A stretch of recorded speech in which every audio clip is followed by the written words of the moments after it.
আসসালামু আলাইকুম।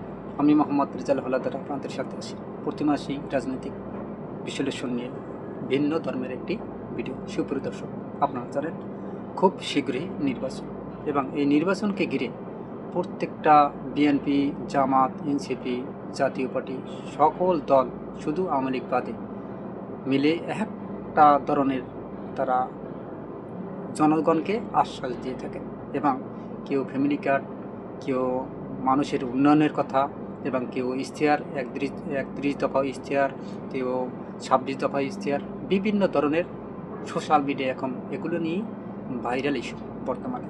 তবে ডক্টর শফিকুর রহমান তিনি যে ইশতেহারগুলো দিয়েছে তা নিয়ে আপনারা কিন্তু একটি ভিডিও আমি বানিয়েছি, আপনারা দেখে নেবেন। কিন্তু এখন বর্তমানে তারেক রহমান বিএনপির ভারপ্রাপ্ত চেয়ারম্যান, এখন বর্তমানে তিনি চেয়ারম্যানের দায়িত্ব পেয়েছেন ভারপ্রাপ্ত থেকে, কিন্তু তিনিও জনগণের জন্য কাজ করবেন বলে আশাবাদ ব্যক্ত করেছেন, জনগণের সাথে অঙ্গীকার করেছেন, এবং তিনি আরও বলেছেন যে আজকে ইত্তেফাকে আমরা ইত্তেফাক যে নিউজটি করেছে সেটা নিয়ে আপনাদের বিশ্লেষণ করব। ইত্তেফাকে লিখেছে, ক্ষমতায় গেলে সেনাবাহিনীকে রাজনৈতিক উদ্দেশ্যে ব্যবহার করবে না বিএনপি। আসলে কী লিখেছে আলোচনা করি, পরে বিস্তারিত বিশ্লেষণ করব। পিলখানা হত্যাকাণ্ডে নিহত পরিবার ও অবসরপ্রাপ্ত সামরিক কর্মকর্তাদের সঙ্গে মত বিনিময়ে সবাই তারেক রহমান বলেন। সুপ্রিয় দর্শক, এই ভিডিওটা সম্পূর্ণ দেখবেন, কারণ ভিডিওর শেষে রয়েছে চাঞ্চল্যকর তথ্য, যা বাংলাদেশের প্রেক্ষাপটে এই গুরুত্বপূর্ণ নিউজটা সবারই জানা প্রয়োজন এবং জানা দরকার। বিএনপির ক্ষমতায় গেলে কোনোভাবেই সেনাবাহিনীকে রাজনৈতিক উদ্দেশ্যে ব্যবহার করবে না বলে জানিয়েছেন দলের চেয়ারম্যান তারেক রহমান। শনিবার 7 ফেব্রুয়ারি রাতে রাজধানী রেডিসন ব্লু হোটেল এ 2009 সালের পিলখানা হত্যাকাণ্ডে নিহত পরিবারের ও অবসরপ্রাপ্ত সামরিক কর্মকর্তাদের সঙ্গে এক মতবিনিময় সভায় তিনি এসব কথা বলেন। তারেক রহমান বলেন, সেনাবাহিনীর গৌরব ফিরিয়ে দেওয়ার বিষয়টি কথার মধ্যেই সীমাবদ্ধ নয়, গৌরব অর্জন ও ধারণ করার বিষয় বলেও তিনি উল্লেখ করেন। তার ভাষ্য অনুযায়ী সেনাবাহিনীর সম্মান ও মর্যাদা রক্ষার দায়িত্ব সেনাবাহিনীর নিজেদের নিতেই হবে। তিনি বলেন, সেনাবাহিনী রাজনীতি সম্পর্কে সচেতন থাকবে, তবে রাজনীতিতে বিলীন হবে না। পেশাদারিত্ব যেন রাজনীতির আড়ালে চাপা না পড়ে, সে বিষয়ে সেনা সদস্যদের সতর্ক থাকার প্রয়োজনীয়তার কথাও বলেন তিনি। বিএনপির চেয়ারম্যান বলেন, সেনাবাহিনীর গৌরব ভুলুণ্ঠিত হয় এমন কোনো কাজ বিএনপি অতীতে করেনি, বর্তমানে করছে না, বরং ভবিষ্যতেও করবে না। তার মতে, বিএনপি রাজনৈতিকভাবে শক্তিশালী থাকলে দেশের স্বাধীনতা ও সার্বভৌমত্ব শক্তিশালী থাকবে। তিনি জানান, সেনাবাহিনীর সঙ্গে আলোচনা করে পিলখানা হত্যাকাণ্ডের দিবসটিকে শহীদ সেনা দিবস, সেনা হত্যাযজ্ঞ দিবস অথবা জাতীয় শোক দিবস হিসেবে ঘোষণার পরিকল্পনা রয়েছে। সেনাবাহিনীকে ভিন্ন কাজে যুক্ত করা হলে তাদের মূল দায়িত্ব ব্যাহত হয় বলে মন্তব্য করেন তারেক রহমান। তিনি বলেন, গত 1.5 দশকে দেশের স্বাধীনতা ও সার্বভৌমত্ব রক্ষায় সেনাবাহিনীর ভূমিকা নিয়ে সেনা সদস্যরা নিজের বিবেককে প্রশ্ন করলে অনেক বিষয়ের উপর পাওয়া যেতে পারে। 2009 সালের ফেব্রুয়ারিতে বিডিআর পিলখানায় সংগঠিত সেনা হত্যাকাণ্ডের প্রসঙ্গ টেনে তিনি বলেন, পরিকল্পিত ওই হত্যাযজ্ঞের দিনটি যথাযথ গুরুত্ব দিয়ে পালন করা হয়নি বা করতে দেওয়া হয়নি। তার অভিযোগ, ওই ঘটনার পর মুক্তিযুদ্ধের স্মৃতি বিজড়িত বিডিআরের নাম ও ইউনিফর্ম পরিবর্তিত করা হয়েছিল। জাতীয় নিরাপত্তা পরিষদ গঠন এবং সেনাবাহিনীর কিছু বিধিমালা সংস্কার সহ অবসরপ্রাপ্ত সেনা কর্মকর্তাদের সুপারিশের বিষয়ে তারেক রহমান বলেন, 12 ফেব্রুয়ারি নির্বাচনে জনগণের রায় বিএনপির রাষ্ট্র পরিচালনার দায়িত্ব পেলে সাবেক ও বর্তমান সেনা কর্মকর্তাদের সমন্বয়ে একটি কমিটি গঠন করা হবে। ওই কমিটির সুপারিশ পর্যালোচনা করে পর্যায়ক্রমে বাস্তবায়নের উদ্যোগ নেওয়া হবে বলেও জানান তিনি। সুপ্রিয় দর্শক, আপনারা জানেন যে 2009 সালে যে পিলখানা যে হত্যাকাণ্ড ঘটেছিল সেটা একটা পরিকল্পিত হত্যাকাণ্ড হয়েছিল, এবং সেখানে আপনার অনেক সেনা নিহত হয়েছে।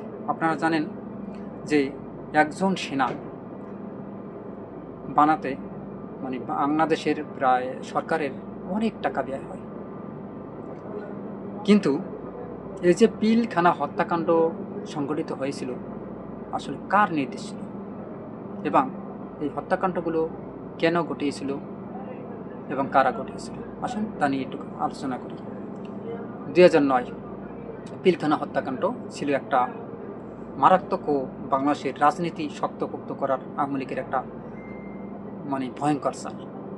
এটা ছিল ভারতের রয়ের এজেন্টারা এই হত্যাকাণ্ডটি ঘটিয়েছিল। কেন তা নিয়ে বিস্তারিত আলোচনা করি। দেখেন, ভারত ও বাংলাদেশের ভিতর একটা যুদ্ধ হয়েছিল। এই যুদ্ধটা হয়েছিল আপনার বিএসএফ এবং বর্ডার গার্ড বাংলাদেশ বিজিবির ভিতর। এখন যদিও বিজিবি নেই, তাদের বিজিবি এবং বাংলাদেশ বর্ডার গার্ড একটা মারাত্মক যুদ্ধ হয়েছে। এই যুদ্ধে বাংলাদেশের বিএসএফ মানে করুণ পরিণত হয়েছিল, এবং করুণ পরিণত বলতে গেলে তাদের মানে নাস্তানাবুদ করে প্রায় ৩-৪ জন বিএসএফকে হত্যা করে ফেলে বাংলাদেশের বিডিআর, এবং প্রায় ২০ জনের মতো আহত করে ফেলে, এবং বাকিরা ভয়ে পালিয়ে যায়। মানে এত শক্তভাবে বাংলাদেশের বিডিআর সেই সময় তাদেরকে মানে প্রতিহত করছে। ভয়ে আতঙ্কে তারা পালিয়ে গেছে, এবং এই যে ৩-৪টা লাশ ছিল সেই লাশকে নিয়ে যেতে পারে নাই, লাশ ভয়ে ফালিয়ে তারপর চলে গেছে। তারপর পতাকা বৈঠক করে বৈঠকে তাদের লাশ তাদের হাতে তুলে দিয়েছে। কিন্তু এই প্রতিশোধটা নেওয়ার জন্য তারা বিভিন্ন মানে ষড়যন্ত্র করে, কোনো ষড়যন্ত্র পারে না। এক সময় যখন শেখ হাসিনাকে ভারতের র এজেন্টারা এই কথাটি বলে, তিনি শিকার হয়, এবং তিনি এই হত্যাকাণ্ডটি পরিষ্কারভাবে চালিয়ে তার যে ক্ষমতা সেই ক্ষমতাটাও বাস্তবায়ন করে। কীভাবে আসুন তা নিয়ে একটু আলোচনা করি। দেখেন, সেই সময় যে সেনা কর্মকর্তারা ছিল তারা ছিল বিএনপি এবং জামাতের অনেক বড় বড় যে নেতারা ছিল, প্রায় আপনার ২৮ জনের মতো সম্ভবত হত্যা করে ফেলেছে, আরও বেশি।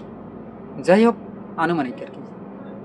এই ২৮ জনকে হত্যা করার পর একদম নিট অ্যান্ড ক্লিন হয়ে গেছে, অর্থাৎ সেনাবাহিনী এবং বিডিআরের ভিতরে যে বিদ্রোহটা ঘটিয়েছিল নিট অ্যান্ড ক্লিন হওয়ার পর আপনার জন্য এই কথাগুলো আপনারা শুনেছেন। ওই যে আপনার বাংলাদেশের যে প্রধানমন্ত্রী, সাবেক প্রধানমন্ত্রী ছিল তাজউদ্দিন, তার ছেলে সোহেল তাজ, তিনি কিন্তু পরিষ্কারভাবে বলছেন, তিনি বিদেশ থেকে ফোন করেছেন শেখ হাসিনাকে, তিনি বলছেন যে তুমি বেশি বুঝছো না, তুমি এটা নিয়ে মাথা কামাইও না, এটা পরে আমরা দেখব।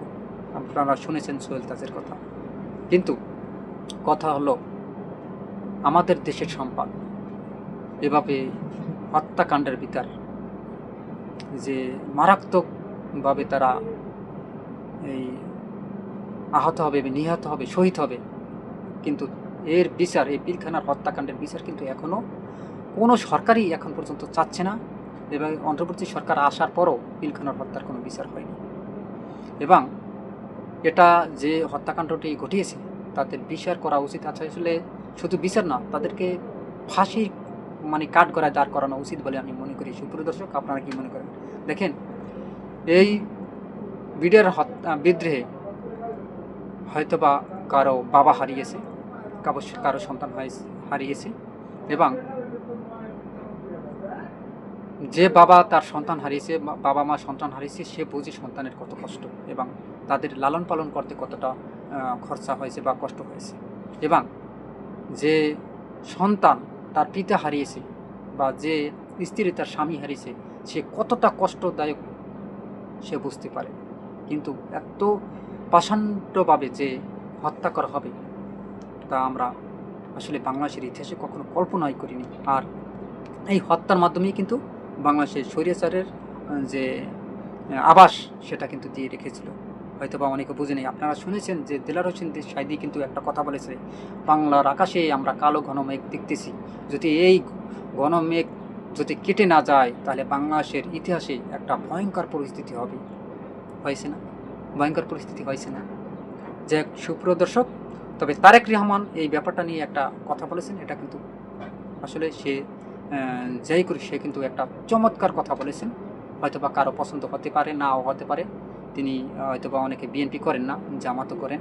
দেখেন, এখানে বিএনপি আর জামাতের কথা না, এখানে দেশের মানুষের স্বার্থে যারা কথা বলবে তাদের পক্ষ নিয়ে কথা বলা উচিত, সত্যের পক্ষে থাকা উচিত। দেখেন, তারেক রহমান বলছেন ক্ষমতায় গেলে সেনাবাহিনীকে রাজনৈতিক উদ্দেশ্যে ব্যবহার করবে না বিএনপি। চমৎকার, ধন্যবাদ আপনাকে। দেখেন, এবং তারেক রহমান বলছেন, বিএনপি ক্ষমতায় গেলে কোনোভাবেই সেনাবাহিনীকে রাজনৈতিক উদ্দেশ্যে ব্যবহার করা হবে না বলে জানিয়েছেন দলের চেয়ারম্যান তারেক রহমান। এবং রাজধানী রেডিসন ব্লু হোটেলে 2009 সালের পিলখানা হত্যাকাণ্ডের নিহতদের পরিবার ও অবসরপ্রাপ্ত সামরিক কর্মকর্তাদের সঙ্গে একমত বিনিময়ে সবাই তিনি এসব কথা বলেন। তারেক রহমান বলেন, সেনাবাহিনীর গৌরব ফিরিয়ে দেওয়ার বিষয়টি কথার মধ্যে সীমাবদ্ধ নয়, গৌরব অর্জন ও ধারণ করার বিষয় বলেও তিনি উল্লেখ করেন। তার ভাষ্য অনুযায়ী সেনাবাহিনীর সম্মান ও মর্যাদা রক্ষার দায়িত্ব সেনাবাহিনী নিজেদেরই নিতে হবে। তিনি বলেন, সেনাবাহিনী রাজনৈতিক সম্পর্কে সচেতন থাকবে, তবে রাজনীতিতে বিলীন হবে না। পেশাদারিত্ব যেন রাজনীতির আড়ালে চাপা না পড়ে সেই বিষয়ে সেনা সদস্যদের সতর্ক থাকার প্রয়োজনীয়তা কথা বলেন তিনি। সুপ্রদর্শক, আপনারা কি মনে করেন? আসলে বর্তমান যে একটা পরিস্থিতি ক্রিয়েট হচ্ছে, আপনারা কিছুদিন আগে শুনছেন যে ওই যে ওসমান হাদির মৃত্যুর যে চাচ্ছে, মানে অপরাধীদের শাস্তি চাওয়ার জন্য যে একটা গ্যাঞ্জাম সৃষ্টি হয়েছে, সেখানে জাবেদকে গুলি করা হয়েছে এবং পিটিয়েছে। যাই হোক, এটা কিন্তু একটা বিশৃঙ্খল একটা ঘটনা। আমরা চাই বাংলাদেশের সেনাবাহিনী সত্যের প্রতি হোক। আমরা কিন্তু বাংলাদেশের সেনাবাহিনীকে, একটা বাহিনীকেই আমরা কিন্তু অনেক সম্মান এবং ভালোবাসি একদম মন থেকে, অন্য কোনো বাহিনীকে না। অন্য বাহিনীর ভিতর চোর বাটপার টাউটার আছে, কিন্তু সেনাবাহিনী আমাদের দেশের মানে সাচ্চা দেশপ্রেমিক। তাই তাদেরকে সেলুট জানাই, ভালোবাসি মন থেকে, হৃদয় থেকে। সুপ্রদর্শক, আপনারা কি মনে করেন? তারা কি আমাদের এই রাজনীতিতে বিলীন হবে? কখনই না, ইনশাল্লাহ, এটা মন থেকে বলতেছি। সুপ্রদর্শক, অবশ্যই আপনার মতামত কমেন্টে জানান। এরকম নতুন নতুন ভিডিও পেতে RH বাংলা নিউজ 24-কে সাবস্ক্রাইব করবেন, লাইক ও শেয়ার দিয়ে সবাইকে দেখার সুযোগ করে দেন। আজ এ পর্যন্তই। আসসালামু আলাইকুম রহমতুল্লাহি ওয়া বারাকাতুহু।